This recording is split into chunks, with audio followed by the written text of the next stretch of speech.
It is official, everybody. Frank Gore is going to be retiring as a member of the San Francisco 49ers, right where he belongs. You gotta love it. Hit it.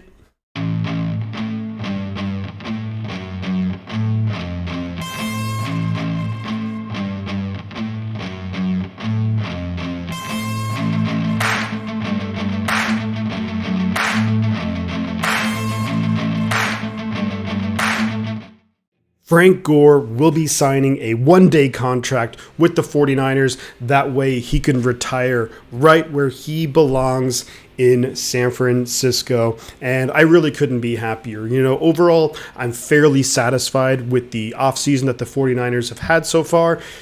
Would have liked if Garoppolo moved on, but we're not going to get into that right now. But overall, look, Frank Gore is the best running back in franchise history. Some people may disagree with that. They might say Roger Craig. They might say Garrison Hurst. They might say some of the really older players, like some of the guys from the $1 million backfield. But, for me, not only do the stats back it up, but just from what I've seen with my eyes, Frank Gore is the most talented and the best running back the 49ers have ever had. Let's go ahead, and before I give my personal thoughts from memories of growing up watching Frank Gore, let me go through some of the stats that just show how awesome he has been throughout his entire career. It's so impressive. So I do want to preface this by saying Frank Gore went to the University of Miami. In college, he had 2 ACL tears, I believe, in each knee.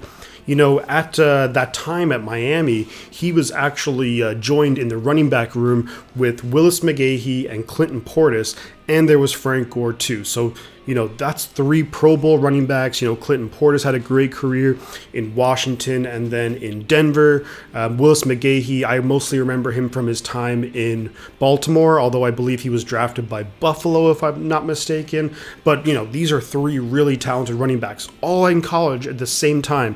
What's funny is that a lot of times you ask, players at the, University of Miami around that time, who was the best of the 3? And unanimously, they all said Frank Gore was the best. And he ended up having the most impressive career out of all of them. So let's talk a little bit about that career. Well, Frank Gore, 16,000 career rushing yards, not all-purpose yards, rushing yards. 81 rushing touchdowns, which is awesome, and a 4.3 career yards per rush average, which is really solid. Now, of course, me being the 49er fan, let's focus and talk a little bit about his time where he spent the majority of his career in San Francisco from 2005 to 2014. Just over 11,000 career rushing yards in San Francisco, 64 rushing touchdowns, 4.5 average. Let's not forget receiving, add in almost 3,000 receiving yards and 11 receiving touchdowns in his time in San Francisco. In San Francisco, he was a 5-time Pro Bowler, and he was an All-Pro second team once. That was in 2006, which for me is actually the most impressive season that Frank Gore had probably in his entire career. So I'm going to start talking about the memories in just a moment, but if we look at the 2006 season, his second year in the league, and he came out of nowhere, 1,695 rushing yards, almost 1,700 rushing yards, only 8 touchdowns, which people might look at as not great, but a 5.4 yards per carry average, which is outrageous. Throw in another 490 receiving yards and a touchdown, you're basically looking at almost 2,200 all-purpose yards with 9 touchdowns. That's insane. When I think back to that season, and, as a Niner fan, I have a pretty unique history. I was born in San Francisco, grew up in Europe, and then it was around this time when I actually really got back into the NFL. And to see Frank Gore that year, there are so many games that I can look back on with just how impressive he was. You look at the games against Seattle, he was great in both of them. Probably one of the most impressive runs that I've ever seen was the run that he had at Detroit. Here's the crazy thing. In that Detroit game, I believe he had about 100 rushing yards in the game in the first half, and then he was actually hurt and missed the second half of that game.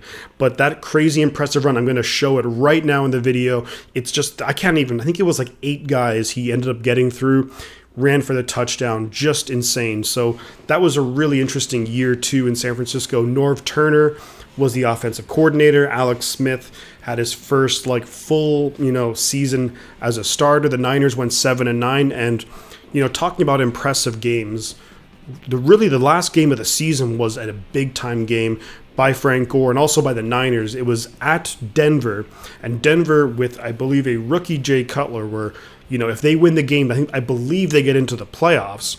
Niners travel to Denver. Frank Gore has 150 rushing yards. He's breaking tackles, and everyone knows they got to stop Frank Gore, and they couldn't. The Niners went on to win the game. I think it was in overtime, or it was a last-second field goal or something like that. But, wow, just, Frank Gore, I really just can't say enough about Frank, because you have to understand, and any 49er fan who's been around for a while is that the Niners were not a good team. The Niners' first decent season in terms of the career of Frank Gore was 2011. So he had 2005, 6, 7, 8, 9, 10. His first 6 seasons. I don't even know if the Niners even hit 500 on the year. I want to say the best season they had was 7-9 in 2006. He went through different offensive coordinators every year, different quarterbacks, different offensive linemen, and different head coaches. And the one constant through all of that was Frank Gore, and he just made plays after plays. As tough as it was to, be a fan then and to watch, a lot more losing than winning. Frank Gore was one of those guys that every Sunday he was the person one of the main guys that I would look forward to watching. You just never knew what to expect. He could break it just like that. There was one of the games in 2006 late in the season where I think it was week 15 or 16 against the Rams at St. Louis when they were playing in St. Louis at the time, and it's 4th and 1. He breaks a couple of tackles and then just shoots to the end zone, gets around a couple of guys, and it was just so impressive. And and beyond, there's a lot of the bad teams that Frank Gore played on. Yet he was the guy who was, the first time he was due for a contract extension, and they figured out the contract. And I remember the story that came out where Frank Gore basically got the news, and I think he was in a payphone or something like that, or maybe, he was on a cell phone and gets the phone call and basically breaks down in tears because, he got the contract extension. And,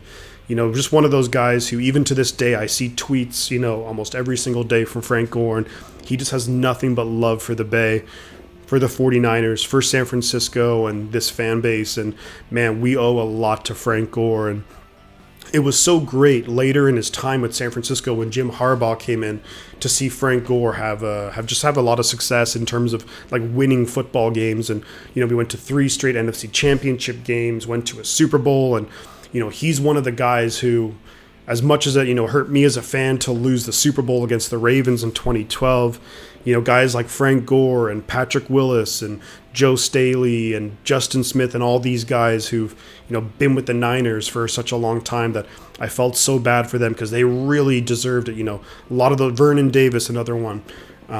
These guys really deserve that Super Bowl because they just been through so much losing. But, that's just the way that football goes. But, look, I'm kind of rambling on here. But I just can't say enough about what Frank Gore meant, as a fan, always one of my favorite players. And through a lot of dark, lean years watching the Niners, he was one of the few guys who was just incredible to watch. It was truly a privilege. And it was just so fantastic to watch Frank Gore do his thing. And I can't wait that I'm sure there's going to be some crazy big ceremony for Frank Gore, being the franchise leading rusher and for sure being the best running back in franchise history. And, at the end of the day, he might end up being one of the top 10 players in franchise history. Of course, the Niners have a lot of amazing players in the franchise history. But Frank Gore, thank you so much. And obviously, I wish him the best going forward. One of the great things that I actually read and that I've heard about is he is potentially looking for a role in the 49ers front office, or maybe even I'd love it if he got into some kind of coaching role or something like that. I think we'd open him with welcome arms, and he's always welcome with the 49ers and among the 49er fan base. Nothing but love for Frank Gore. Thank you so much again. And that's about it. I'm going to wrap it up here. I'm going to say two things, guys. You already know what they are. It's going to be the butt counts, and I'll catch y'all on the flip side.